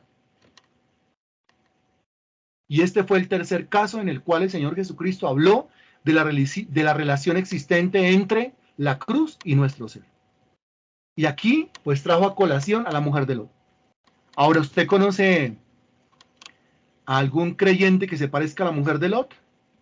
Que ande con los ojos más bien como hacia atrás, como en el mundo, como en lo secular, como en lo carnal, como en lo mundano, como en lo pecaminoso, en lugar de tener los ojos puestos hacia adelante, hacia el Señor, hacia el reino de Dios y su justicia.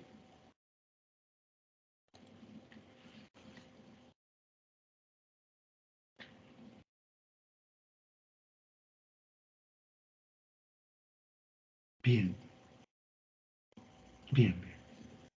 Hacia adelante, mi querido hermano, hacia adelante hay un proyecto, hacia adelante hay victoria, hay triunfo, hay ganancia, hay recompensa.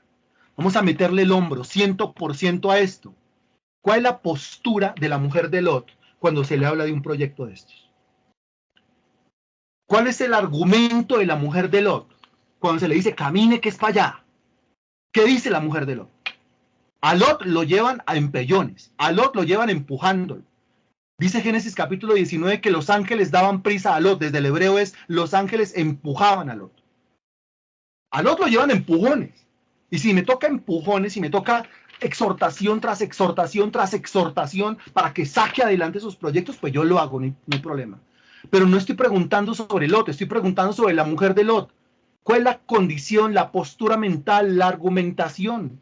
¿Cuál es el pero? ¿Cuál es la autojustificación de la mujer de Lot cuando se habla de un proyecto de esos? Cuando se le dice hacia adelante, salga de la carnalidad, vamos a la espiritualidad, salgamos de la mediocridad, vamos a la disciplina, salgamos del estancamiento y vamos a la victoria. ¿Qué dice la mujer de Lot?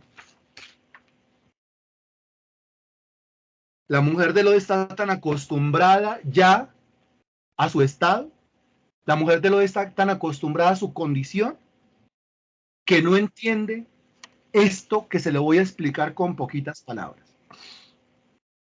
La mujer de Lot diría, yo no dejo lo que tengo. La mujer de Lot dirá, la mujer de Lot prefiere mirar atrás y decide mirar. La mujer de Lot dirá que está mejor ahí. Muy bien, que está mejor ahí. Ahora, ¿qué iba a estar mejor ahí si todo eso estaba a punto de ser destruido? Pero así es la loca de la mujer de Lot. Pero el asunto es el siguiente. Mire,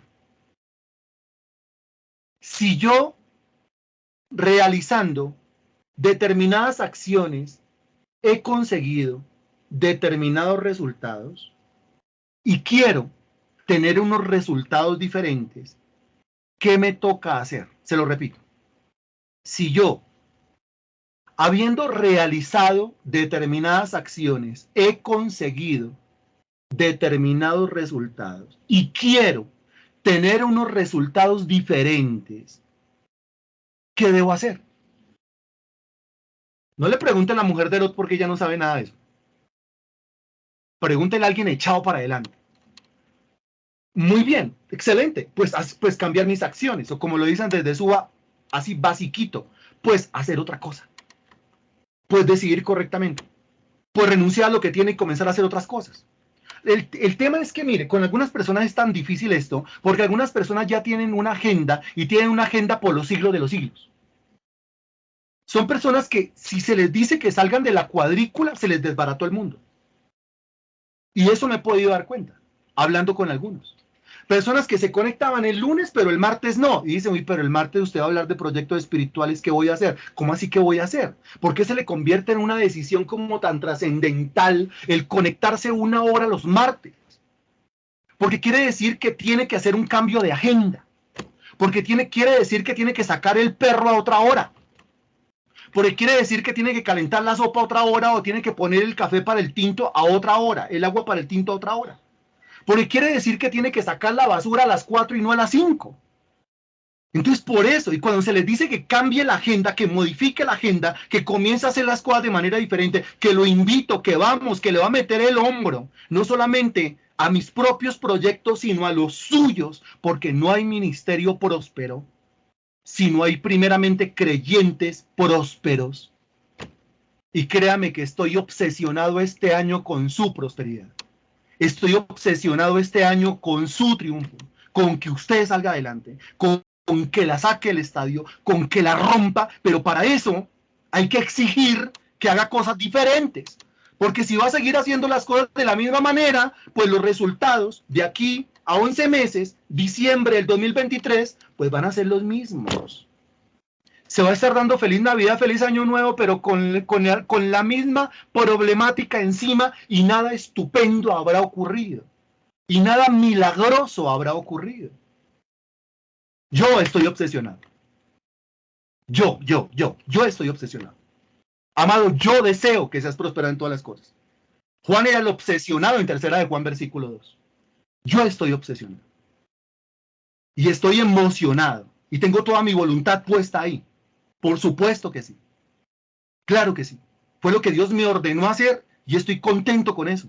Y estoy maravillado con eso. Y sé que es un trabajo impresionante.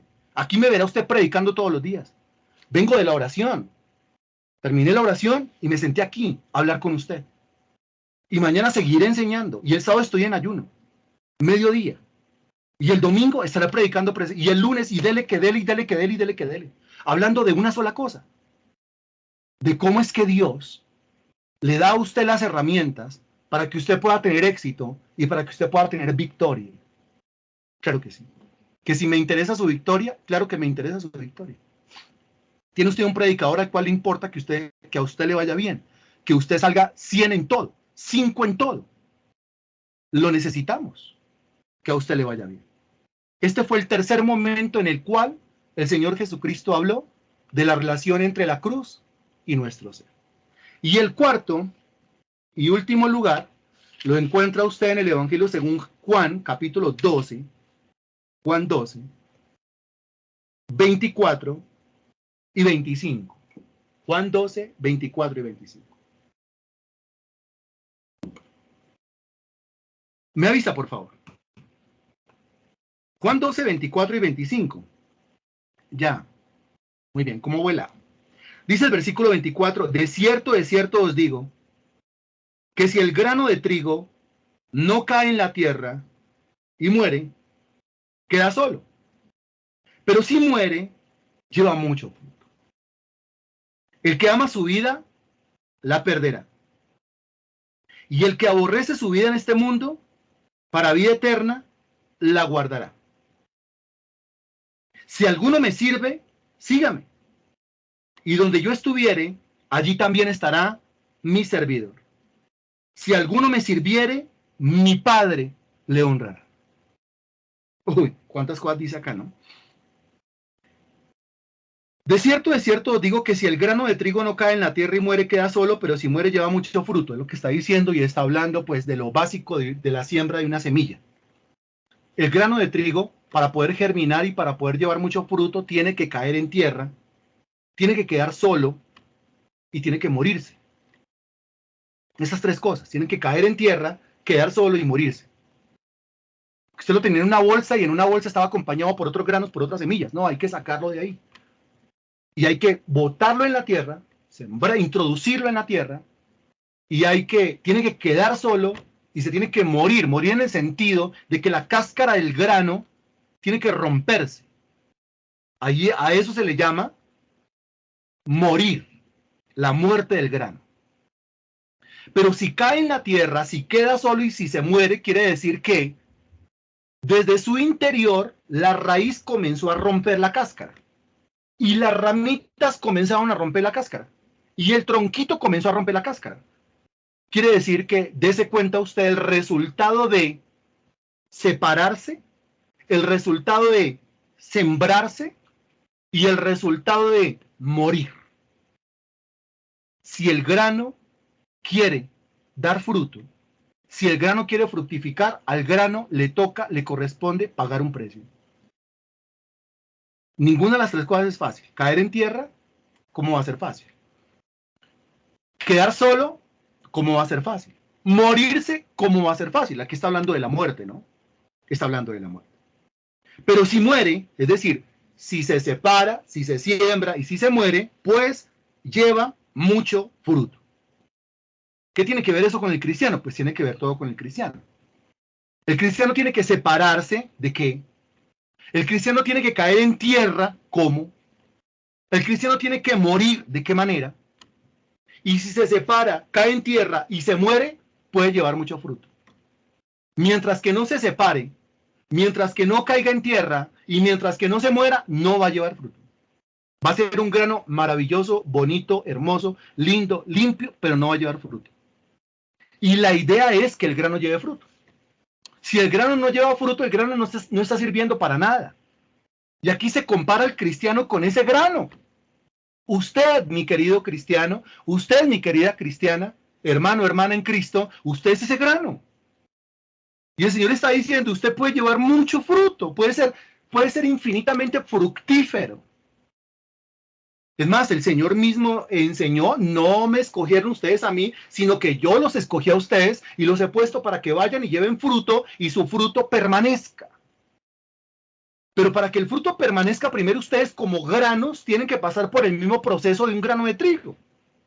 Separarse del pecado, caer en Cristo, bien, llevar el evangelio, pero falta lo de la muerte, Mari. Faltaría una partecita. Separarse del pecado, genial. Caer en Cristo, genial. Y la partecita de la muerte, ¿cómo muere? ¿Qué muere? ¿Qué parte de su ser debe morir para poder llevar fruto? Esa es la parte que debe morir, que es la cáscara. Esa cáscara es la que impide el fruto. La carne, su alma, la carne. Excelente, muy bien. ¿Separarse de qué? Del pecado. No, yo no puedo seguir en comunión con el pecado y al mismo tiempo queriendo fructificar. No se puede. Toca separarme del pecado. Me toca caer en Cristo. Sí, a sus pies. Rendirme completamente. Pero me toca morir también, claro, morir. ¿Cuál es la parte de mi ser que tiene que morir? Pues la parte que está juntamente crucificada con Cristo. Es decir, mi carne. Mi carne debe morir. Mi carne debe estar en la cruz. Y ahí es cuando aparece el mucho fruto, porque dice el texto, pero si muere, lleva mucho fruto. O sea que, si estuviéramos buscando claves para llevar mucho fruto, una sola clave, según el versículo 24, una sola clave, según el versículo 24, es si quiere llevar fruto, muérase. Si quiere llevar mucho fruto, muérase. Si quiere llevar mucho fruto, la clave es la muerte. Ahora, el muérase puede sonar muy rudo, ¿cierto? Muérase, muérete. No, pero no estoy hablando en esos términos. Estoy hablando en términos teológicos, doctrinales, porque estoy con gente seria del Evangelio, doctrinalmente madura, profunda, desde la teología. Estoy hablando de esos términos. Pero clave para llevar mucho fruto, muérase. Clave para llevar mucho, bueno, entonces se lo digo tuteando. Clave para llevar mucho fruto, muérete. Oye, muérete. Si quieres llevar mucho fruto, muérete. O clave para llevar mucho fruto, la muerte. ¿Cuál es la parte que tiene que morir? La carne. La carne. ¿Y esa cómo se muere? Recordándole que está muerta. Recordándole que está crucificada. Morir al yo, morir al alma, morir a la carne, morir a una vida controlada por el estado de ánimo. Si quiero o no quiero.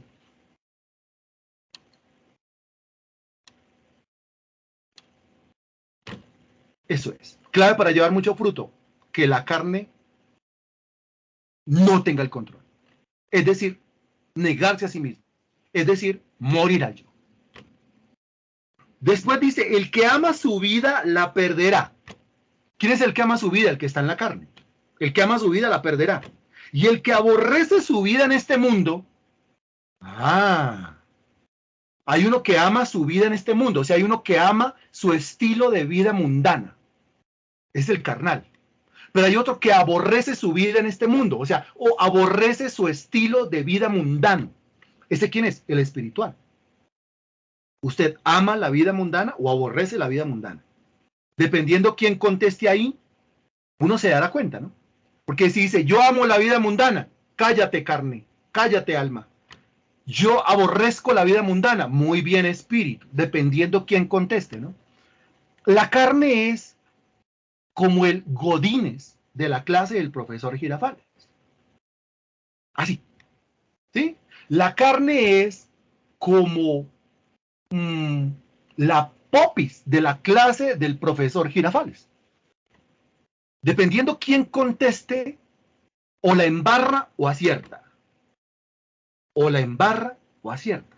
En ese orden de ideas, pues entonces, el espíritu en la clase del profesor Girafales sería el ñoño, aunque la carne lo verá como un ñoño, pero ese ñoño resulta ser el sabio, porque es el que siempre contesta bien.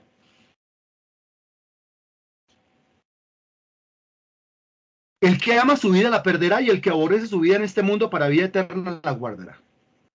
Y termina diciendo, si alguno me sirve, si alguno me sirve. Porque mire la pregunta, hay que seguir a Cristo, pero ¿seguirlo a dónde? ¿Seguirlo haciendo qué? Aquí lo aclara. Si alguno me sirve, pues me está siguiendo para servirme. Me está siguiendo en el servicio. Seguir a Cristo no es caminar detrás de Él solamente. Seguir a Cristo es haciendo sus mismas obras. Cristo predicó, yo tengo que predicar. Cristo ministró, yo tengo que ministrar. Cristo oró, yo tengo que orar. Cristo fue por el perdido, yo tengo que hacer lo mismo.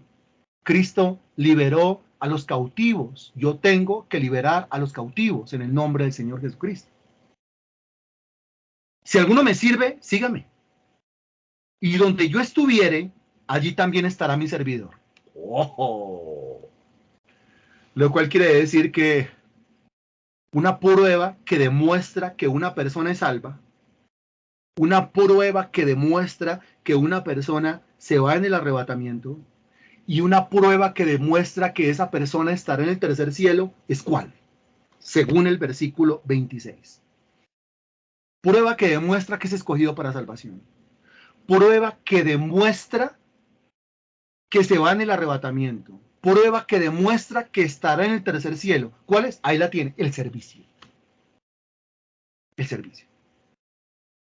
Pero para servir a Cristo, este individuo, ¿qué tuvo que hacer antes? Y aquí vamos a traer a colación lo que vimos en el primer punto, segundo punto, tercer punto, y estamos aquí terminando de decir en el cuarto. Exacto, excelente. Lo primero que tiene que hacer es ¿qué? Sí, va a terminar sirviéndole a Dios, va a servirle a Dios verdaderamente. Lo primero que tiene que hacer es ¿qué?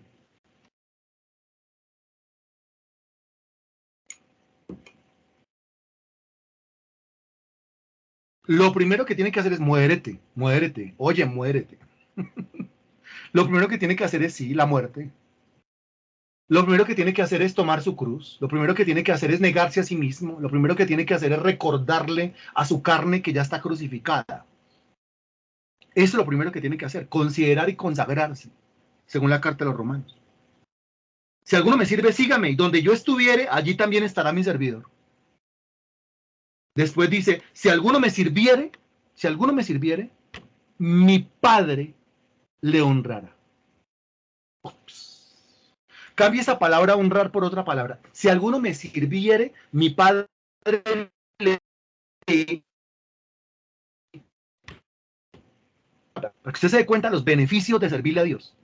Pero de servirle bien, de servirle desde el espíritu, no desde la carne. No hay un servicio desde la carne. Si alguno me sirviera, mi Padre le honrará. Cambie la palabra honrar por otra palabra, más diciente quizás. Mi Padre le prosperará. Excelente. ¿La Biblia habla de prosperidad? Sí, Señor. Amado, yo deseo que tú seas prosperado en todas las cosas y que tengas salud, así como prospera tu alma. Creemos en la prosperidad porque la Biblia habla de prosperidad. Mi Padre le exaltará. Muy bien. Palabra, texto o palabra o término del Salmo 91. Mi Padre le galardonará. Muy bien. Excelente. Muy bien. Eso es término de Hebreos capítulo 6. Perdón, de Hebreos capítulo 11, versículo 6. Mi Padre le bendecirá. Muy bien, eso es término de Génesis capítulo 12. Todo eso está ahí. Si alguno me sirviere, mi Padre le honrará, prosperará, exaltará, galardonará, bendecirá, le coronará. Y todavía están escribiendo, muy bien. Le guardará, muy bien. Ahora yo le anexo algunas cosas para terminar. Si alguno me sirviere, pero para servirle recuerde, primero la muerte, o sea, tomar su cruz, o sea, negarse a sí mismo. Entonces, si alguno desde el espíritu, no desde la carne, sino desde el espíritu, pagando el precio para ya no estar en la carne, sino en el espíritu, si alguno desde el espíritu me sirviere, mi Padre le dará la victoria, le dará el triunfo, le dará el éxito, le dará la prosperidad en todo lo que emprenda. ¿Por qué dicen todo lo que emprenda? Porque la Biblia lo enseña. Será como árbol plantado junto a corrientes de aguas, que da su fruto a su tiempo, su hoja no cae y, colóqueme esa frase ahí para terminar. Y, colóqueme la frasecita, por favor. Le repito el versículo. Será como árbol plantado junto a corrientes de aguas, que da su fruto a su tiempo, su hoja no cae y, colóqueme la frase, por favor. Por si todavía hay algún escéptico entre los hermanos, que se convenza que la voluntad de Dios es que usted prospere. Todo lo que haga, prosperará. Eso dice el Salmo capítulo 1, versículo 3. Será como árbol plantado junto a corrientes de aguas que da su fruto a su tiempo, su hoja no cae y todo lo que haga, prosperará. Todo lo que haga. Ahora, todo lo que usted va a emprender o todo su proyecto, toda su meta, todo su propósito, todo su plan, toda su idea, toda su iniciativa, toda su creatividad, toda su imaginación, usted la va a colocar en estas hojitas, un proyecto por una hojita, dentro de un sobrecito. Si no tiene sobrecito, yo le obsequio el sobrecito el domingo a las 9:30, no hay ningún problema. Voy a llevar más hojitas por si allá se le ocurre algún otro, usted la va a diligenciar y la va a depositar. Una urna cerrada, una urna sellada, eso es confidencial, pero sobre esa urna vamos a estar mañana, tarde y noche, porque esa urna me la cargo, me la llevo, me la traigo, me la llevo, me la traigo. Yo doblo rodillas y pongo las manos sobre esa urna. Y vamos a estar orando todos, ayunando todos, guerreando todos, se da porque se da en el nombre de Cristo. Y como no es solamente oración, no es solamente ayuno, sino también es conocimiento, también son herramientas para implementar, pues usted va a recibir herramientas los lunes, los martes, mire, el jueves está recibiendo herramientas, mañana, viernes, va a recibir herramientas y sobre todo de manera presencial, face to face, mirándonos a los ojos, usted va a recibir unas herramientas fenomenales para que juntos, en el nombre del Señor Jesucristo, saquemos adelante todos sus proyectos para la gloria, honra y alabanza de aquel que nos salvó y nos compró con su preciosa sangre. En el nombre del Señor Jesucristo. Germán, por favor, activa su micrófono y termina la reunión con su oración. Muchas gracias.